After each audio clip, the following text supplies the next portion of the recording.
Kinomagewapkung, meaning the rocks that teach.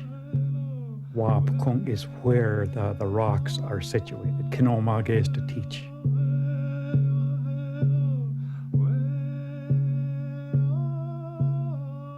Years and years ago, if there was a child that was picked out that was very active, from the time they're born, their legs are going, and they knew that this child grew up to be a pretty smart person, and they would be taken over by some of the elders.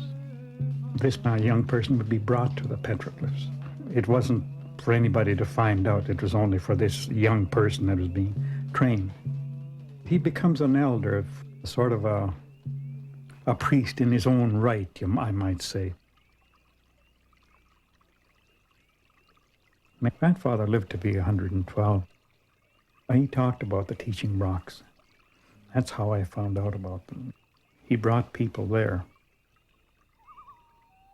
He went over and stayed with the Indian people that were on Stoney Lake then, you see.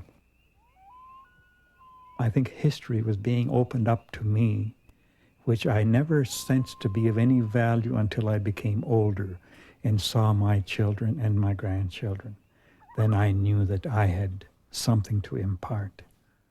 And I've gone over it and try to visualize in my mind what I'm going to say to the young people, that they may listen, that I won't sound too drab, that they might take some of my advice.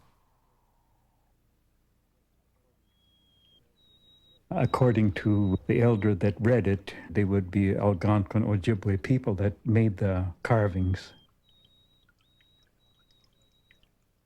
The rock is like coarse crystals of salt, and if it was just hammered away at, it would break and it could be gouged out that way. At one time, the depth of the carving in the rock was the depth of a person's fingers folded at the joint. So it would be maybe 2.5 or 3 inches deep. Now they're almost even. It was covered by leaves and pine needles, and that protected it. But once it was opened up in 1954, and then it began to deteriorate very quickly.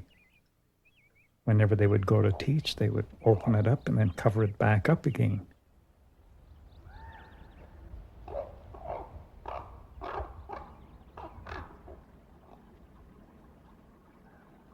It tells something of life early, way, way back, and then what was to happen.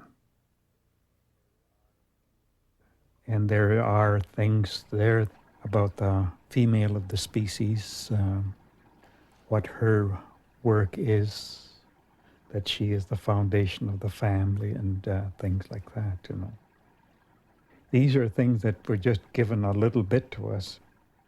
An elder came, and he began to read it. He'd never seen it before.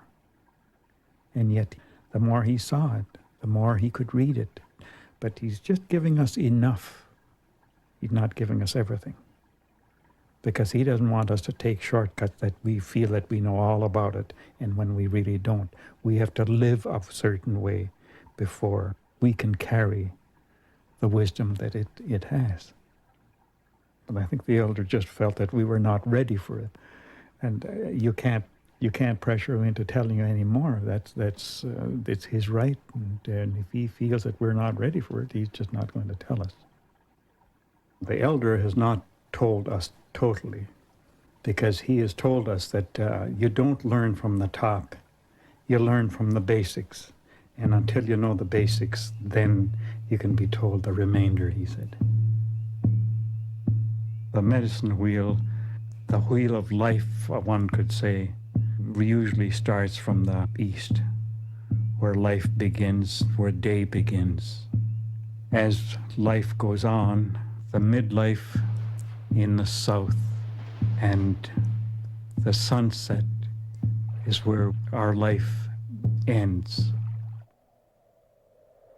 In the north, our spirits may be when the tobacco is burned, meeting the sun. We are put on this earth to look after our mother, the earth. There are many things that will happen. And maybe some of the children will abuse our mother, the earth. And it's up to you to redirect them that they are not supposed to do it. We're put on this earth to look after it, not to mutilate it. And from what I tell you, you will mix with your experiences and tell the young. Animals tell you that coexist, you know. And I think this is the pattern that most Indian people try to live by. All animal life, everyone is endowed with a soft voice that animals will understand. We were always told to speak softly to them. Speak softly to them. Your voice indicates that you mean them no harm. This is what we were always told. You know, there's a time when you're hungry that you have to kill an animal, but coexist with it when you don't need to kill it, because they're beautiful, they're lovely to watch, and you're honored that you can be near them without them running away from you. It's a wonderful feeling to have that. That's what coexistence is about.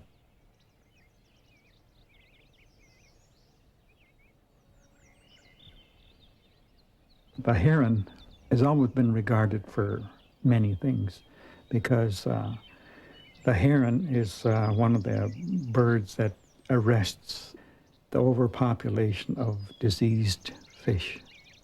They walk along the shoreline and they spear these fish that are becoming sick. You know, were it not for the heron, I think there would be a lot of illnesses by the smaller fish, and it would transmit to the larger fish that live on it. And that's why it's held in high regard for that reason. My family are a beaver clan. We couldn't trap beaver. It's like a godfather, you might say. It was my grandmother's totem. And she said, watch the beaver, you'll learn much from him. Every plant, every blade of grass has a right to grow. And whenever you set your teepee up or your shelter, don't leave it there for long, because you will kill the grass if you leave it there. Move your shelter.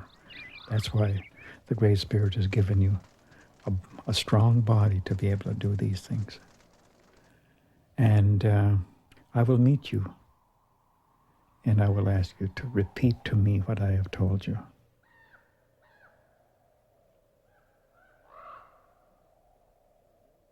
Indian people were very well traveled, you know.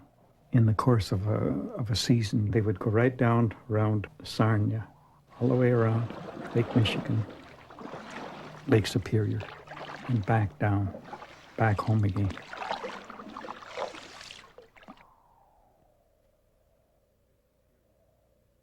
Lake Superior to the Ojibway were known as Ojibway, meaning the large body of water of the Ojibway, being entirely encompassed by the Ojibway language.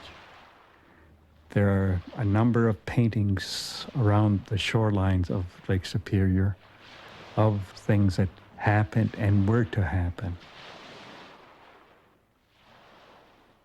Many times the Sioux would come down the rivers in Minnesota, out at Duluth, and the Ojibway used to paddle across in the moon of May, because that is the quiet month. And they would get together and they would exchange medicines, and then they would head back again before the moon of May was gone, because the wind begins to blow pretty heavily.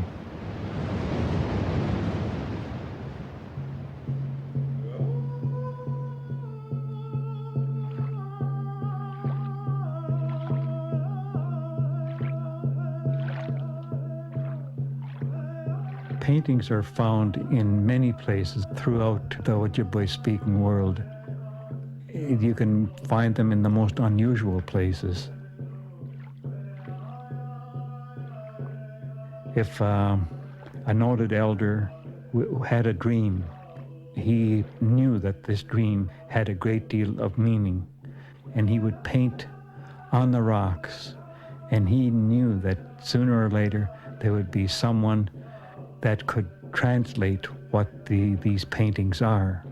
And the day would come that some young person or an elder would come and be able to read that and have a knowledge of it. It may be 1 or 2 generations before a person comes along to read what has been written.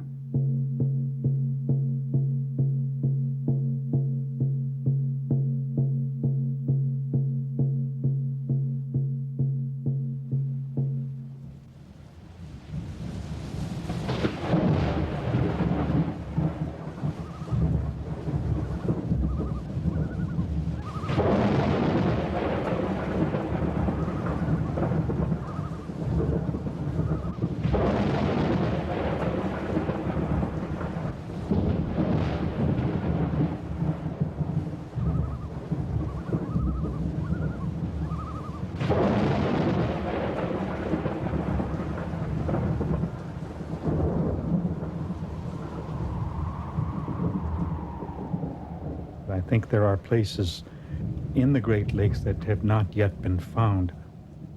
I've been told that there have been scrolls hidden away in Lake Superior.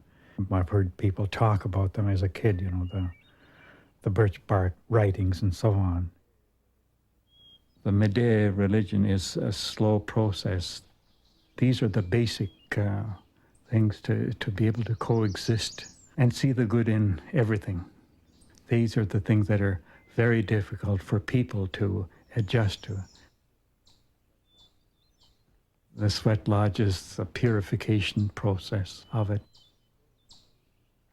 When you go to an elder, you use a great deal of respect, and you take to him tobacco. They have a sweat first. He performs that, and then he takes them out, and they fast for 4 days, and then he brings them out, and they have another sweat, and then they have the ceremony, and then there's a feast after that. The sweat lodge, it's created by the Great Spirit. Like the rocks, it's from the Mother Earth. And like the circle of the sweat lodge, it's the Mother Earth. And the people that make the ceremony, they are created by the Creator. The water, it's part of the nature that cleans you up. The water's got spirit too. That's why it goes into the sweat lodge, to pour the water into the rocks. There is so much to the sweat lodge because you no longer have the worries or the bothers that you had before you began to sweat. Your mind is no longer in turmoil. You're at peace with everything. And it is the most wonderful feeling to have.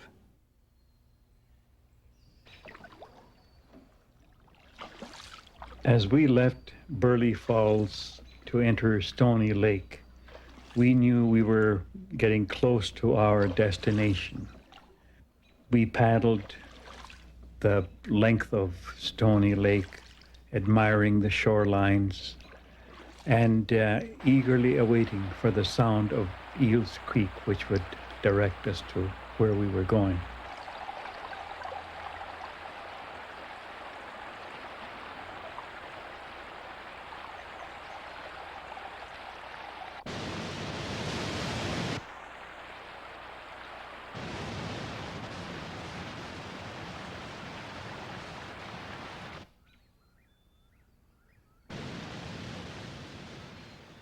We came to these rocks known as Shinogewapkong that pointed to the area that we were going to. We saw animals, deer, and they looked at us. They did not run. They too knew that we were in hallowed ground, that there would be no harm come to them by our hands.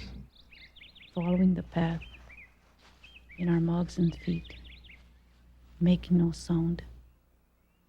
I felt scared because I felt eyes on me. We did not speak because it was a place of reverence. This is where some of our elders had gone to think and to pray. I went over towards the southern end of it, and I could hear water running. I thought to myself, gee, I wonder how far down that is. I wonder if maybe that's the reason that they made these impressions here. And I had many thoughts. Just fantastic, the sounds and the images that are imprinted in my mind just while listening to that underground river. The Creator has always sent messengers or prophets to help guide mankind in the way that our lives should be conducted in a way of balance. But they neither take away anything that has been said in the past, but they may add to it. But each one of these prophets or messengers are like chapters in the book.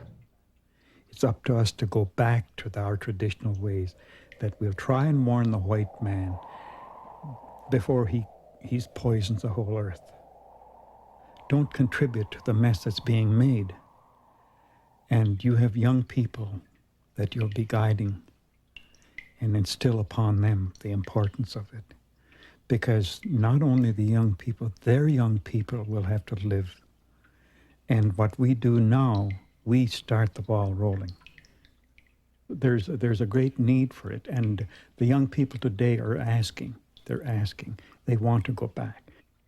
They can be quiet and think while they look at it and come up with their own thoughts. Not everybody's vision is blocked. The Great Spirit picks out certain people and tells them things. And this may be what can happen.